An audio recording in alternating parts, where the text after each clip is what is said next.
It is a sad, sad day to be a PlayStation owner. PlayStation has gone full mask off. In case you haven't heard about it, Sony has implemented this 30-day DPM. Basically, from now on, if you buy your games digitally, you don't own your games anymore. That's a 30-day rental. Well, as long as you log in, you'll still own it. But basically, if you don't log in for 30 days, you don't own that game anymore. Going on right now on PS4 and PS5, where it's been blowing up more and more since it was initially going viral on April 25th, and now it's getting even more attention as PlayStation is not saying or acknowledging this. Spotted late March on March 30th on the PlayStation subreddit, where one user was asking why the game they bought recently had a 29-day expiry date, and he outlines the recently purchased PS4, PS5 digital games now have the monthly online check-in. These are games that you're buying and paying for, irrespective of a PlayStation Plus membership. That's right. If you dropped, let's say, like $80 to $100 on a video game and you didn't log into your PSN for 30 days, they'll just yoink it back. And you know, this is why I've always opted to buy my games physically. This does not affect physical users. Also, this does not affect older purchases. I've been looking up the date and it seems that this was implemented around March. So if you bought Marathon digitally, yeah, you're cooked. We're not quite sure the exact date. Sony's just being completely radio silent. Guys, even if you own a physical console, even if you don't purchase digital games, let me tell you why this is so bad. So not only did this company raise the prices to be a ridiculous amount, not only are you paying for the privilege of using their internet monthly, but now you're just renting the game. This is so scummy by Sony because this guarantees a paycheck every month, because you're basically forced to interact with their network unless you want to lose all your digital games moving forward. Just goes to show Sony has gone full-blown anti-consumer now that they have no competition in the Xbox. I mean, they clowned on the Xbox for doing something similar in the past.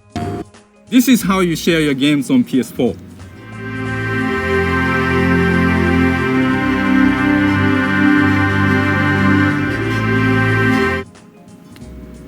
Thanks. PlayStation.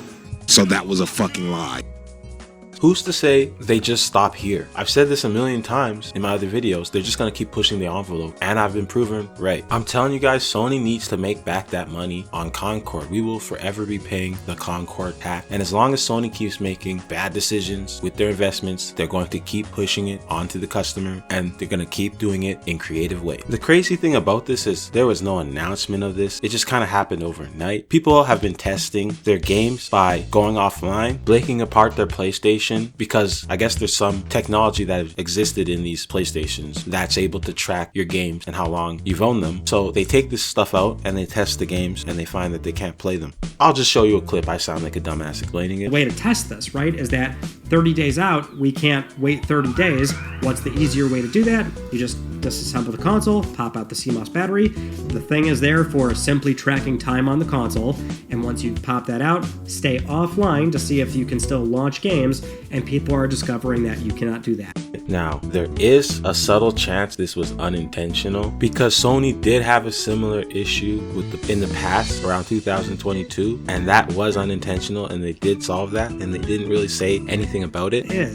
Back in 2021, there was a big issue called C-bomb, and it was just that, this unintentional issue where the CMOS battery, if it was expired or removed and you stay offline, your games won't launch. Yes, it could be 20-something years away, but there is a time out there where there's not going to be a server to handshake to, reset the time on the console, and therefore launching your games, right? So at some point when the CMOS dies and you can't handshake to PSN and set the clock, then you have effectively a wasted machine with digital software that's locked forever. That's a problem. With the C-bomb issue back in 2021, Sony did fix that. The thing is, it was the kind of fix where they didn't say anything. It's just a firmware went out, and then sure enough, PS4, PS5, you could pop the CMOS out. All your digital software still plays with keeping the console offline, rather. And that's how PlayStation typically does things nowadays. You know, certain issues they'll just kind of sweep under the rug, and they will fix them, and it's nice, but they don't make these things public, typically. So there is hope, but March was a while ago. You would have think they would have handled it by now. And I've been watching this video, and this guy keeps in contact or has conversations with insiders, and they're saying the DRM is intentional, or at least certain aspects of it. Stop doing Pato, they say the DRM is intentional, the UI and the resurrection of the C-bomb is not, from what I understand from my source. When somebody asked if this was unintentional, they said, I only talked to one person. Conclusion, the DRM is intentional. The alarming UI and the resurrected C-bomb weren't. Another user said they thought the C-bomb was the DRM. Pato responded, nope, that's just a result of the actual new DRM. They didn't mean to rearm the C-bomb, it just happened because of how they implemented the DRM they actually want. So for now, we'll just have to treat it like Tony, is doing what we think they're doing. So this is just a heads up. If you ever do plan on gaming on PlayStation 5 moving forward, definitely buy physical copies. And if you have an all digital, limited edition PlayStation Plus PS5, I feel bad for you, bro. Guess the main question is, why are they doing this? Well, if you're the type of person who likes to exploit games, mod games, hack games, or play older versions of games, this basically forces you to update, which overall takes features away from the player, and it's just all around bad for the player. As far as how unintentional this was and what aspect of it is intentional remains to be seen. Sony, of course, it would be in their best interest for their business to be heavily restrictive with DRM, because something like the modding community love to install, certain games that have exploits, keep their consoles offline, and then over time when exploits open up for a particular game, if it has JIT privileges or something like that, that's how people break out of emulators and do some crazy things. If you have to start handshaking with PSN every 30 days for an offline digital game, well, that stops that. So there is a lot of upside for PlayStation, not so much for the consumer. Guys, this is just streaming anti-consumer. I can't imagine not being aware of something like this, because, correct me if I'm wrong, but they don't even tell you on your PlayStation 5 outright how long your license lasts. It's just the way the UI works. On PlayStation 4, you can see how long your license lasts, but the information is a lot harder to find in PlayStation 5. Another thing to clarify is that this only shows on PlayStation 4. It's just something that Sony does for the UI. It's been like that on PS4 for a very long time. PlayStation 5, we know, they've just made certain decisions as far as the console UI experience where you can't see the expiry date, you can't see patch notes, for example. It's just the difference of the console UIs, but otherwise these systems are still there behind the scenes.